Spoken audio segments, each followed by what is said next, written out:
दोस्तों रहेगी छोटी सी वीडियो, लेकिन एक ऐसी चीज आप सीखोगे जो आपको साइट पे काम आएगी। मतलब हम बात करें, अगर साइट पे एक दिक्कत आ गई या आपकी घर की कंस्ट्रक्शन में दिक्कत आ गई कि आपके पास 10 डाया का सरिया बहुत पड़ा है और 12 डाया का नहीं है, और आपको डालना वहाँ 12 डाया की स्पेसिंग के हिसाब से है लेकिन 10 का डालना पड़ेगा।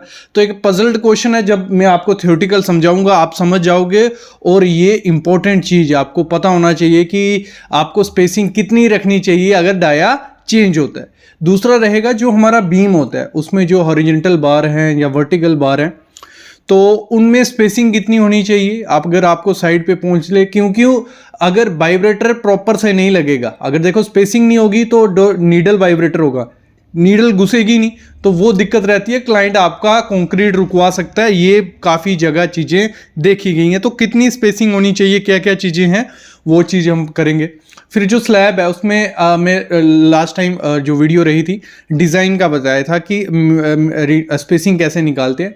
तो मैक्सिमम स्पेसिंग कितनी रखनी चाहिए मेन बार और डिस्ट्रीब्यूशन बार में, जहाँ थिकनेस जो मैक्सिमम डाया स्टील का कितना होना चाहिए। अगर ज़्यादा डाया का यूज़ कर दिया क्रैक आ जाएंगे और दिक्कत आ जाती है। वो थोड़े बेसिक क्वेश्चन आज हम क्लियर करेंगे। आपने वीडियोस देखी होंगी, लेकिन इस तरीके से आपको थियोरेटिकल प्रैक्टिकली कोई नहीं समझाएगा।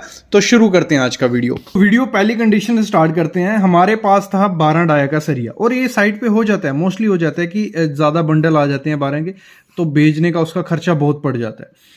तो हमारे पास 12 डाया का सरिया 10 डाया का सरिया एक्स्ट्रा पड़ा हुआ है, और हमें डालना है 12 डाया का सरिया, और उसकी स्पेसिंग हमें दी हुई है 180 mm। मतलब हमको डालना था 12 डाया का और पड़ा 10 डाया का। तो इसकी स्पेसिंग तो हमें पता नहीं है, क्योंकि इसको इस स्पेसिंग से तो नहीं डाल सकते, क्योंकि वो फेलियर की एक स्टेप है। ठीक है, तो कैसे कैलकुलेट करेंगे कि हमारे पास 12 डाया का स्पेसिंग है और 10 डाया का स्पेसिंग नहीं है। तो उसके लिए एक फार्मूला है, एक में लगा लो थंब रूल है, या इसको फॉलो कर सकते हो, कोई दिक्कत इसमें आपको नहीं आएगी वैसे। तो इसमें क्या करना है आपको, एक मिनट दिखा देता हूं आपको। इसमें हमारा फार्मूला है D1 का स्क्वायर डिवाइड बाई D2 का square S1 divide by S2। देखो है क्या ये, तो D1 क्या है हमारा, D1 है हमारा जिसका डाया हमें निकालना है, वो D1 आ गया। D2 क्या है हमारा, जिसका डाया हमें पता है। ये देखो इधर समझ जाओगे, सीधा आप समझ जाओगे। D1 आ गया हमारा, 10 का डाया हमें निकालना है, 10 mm का सरिया हम यूज करेंगे, उसका डाया हमें निकालना है। D2 12, इसका स्क्वायर आ गया। S1 क्या है, जिसका हमें स्पेसिंग नहीं पता है, जो 10 के सामने है, ठीक है, और 12 का हमें पता है। तो हमें करना क्या है, इसको कैलकुलेट कर लेना है। सिंपल फार्मूला है, वैल्यू पुट करनी है, आप इजिली निकाल लोगे। तो इसको कर लेते हैं। 10 का स्क्वायर हो गया 100 इंटू ये, इधर इसको इधर ले जाएंगे 1800, ये हो गया 144, तो ये कुछ 18,000 हो गया। 18,000 डिवाइड बाई 144 करेंगे तो हमें मिल जाएगा 125 mm। अगर हमें ये हमारी स्लैब थी, अगर हम यहाँ 12 mm का सरिया डालते तो हमें डालना था 180 के सेंटर से, लेकिन 12 का हमारे पास नहीं है, 10 का। तो 10 का अगर हमें डालना है तो हमें 125 के सेंटर से उसको डालना है। इस तरीके से हम निकाल लेते हैं कि अगर हमारा सरिया की दिक्कत हो। नेक्स्ट जो मोस्ट इंपॉर्टेंट क्वेश्चन है, देखो हमारा जो बीम रहता है उसका सरिया रहता है, देखिए बॉटम में ये सरिया, इन बीच का डिस्टेंस कितना होता है, ये एक तो आपको ये स्टीरअप में कैलकुलेशन करना आएगा। इस पे वीडियो बना चुका हूँ स्टीरअप के लिए, अगर वो नहीं देखी है कमेंट करना, मैं फिर से बना दूंगा। देखो स्पेसिंग कितनी रखनी होती है इसके लिए, एक कोड काफ़ी चीज़ें कहता है हमारा IAS कोड 456, बहुत इंपॉर्टेंट है। जैसे मैं कहता हूँ अगर आपको कुछ सीखना है, इंटरव्यू की प्रिपरेशन करना, IAS 456 पढ़ो, बहुत चीज़ें मिलेंगी। और उसके लिए हमने एक अलग से स्पेसिफिकेशन बना के रखी है कि उसका निचोड़ 456 का, वो हमारे वेबसाइट पे स्पेसिफिकेशन करके है। वहाँ पासवर्ड चाहिए आपको, पासवर्ड रहेगा 1 2 3 4 5। ऐसे में पेड था, वो फ्री आज के लिए आपके लिए, तो वो डाउनलोड करके देखो। रिलायंस इंडस्ट्रीज में वो यूज़ किया जाता है, बड़ी बड़ी MNC कंपनीज में। तो हम आते हैं टॉपिक पे। तो हमारा इसका स्पेसिंग कितना रखना होता है, देखो इसमें काफ़ी वो बनते हैं। एक तो पहली चीज़ देखना है, इधर स्पेसिंग मैटर किस किस पे करती है।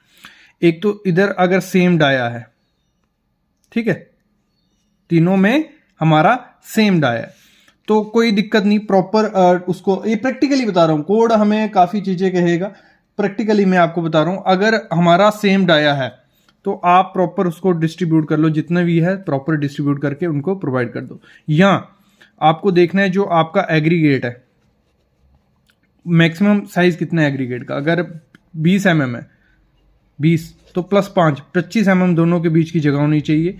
या आपको क्या करना है, जो आपकी नीडल है, को इधर कंक्रीट करने जा रहे हो तो नीडल का भी मैटर करता है कि आप 40 mm की नीडल यूज करने जा रहे हो, उतनी जगह अगर नहीं होगी तो वहां दिक्कत आपको आ जाती है। तो ये चीज भी आपको ध्यान देनी है।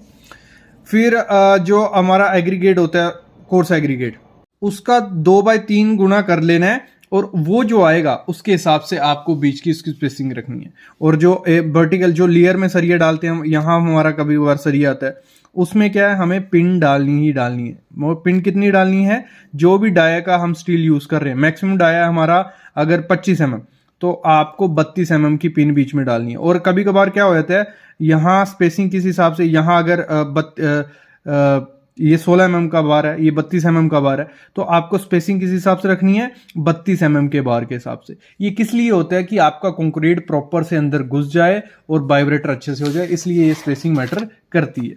अगला है जो स्लैब होती है हमारी, उसमें जो मैक्सिमम हम कितनी स्पेसिंग रख सकते हैं मेन स्टील की, अगर हमारा मेन स्टील ये पड़ रहा है, मैक्सिमम स्पेसिंग कितनी रख सकते हैं, उसका है एसमैक्स होता है 3D या 450, जो भी इसमें से कम होगा उस हिसाब से रखनी है। और 3D क्या है, अभी क्या समझते हो, देखो D हमारा आगे ओवरऑल डेप्थ आ गई 125 mm थिकनेस है हमारी स्लैब की।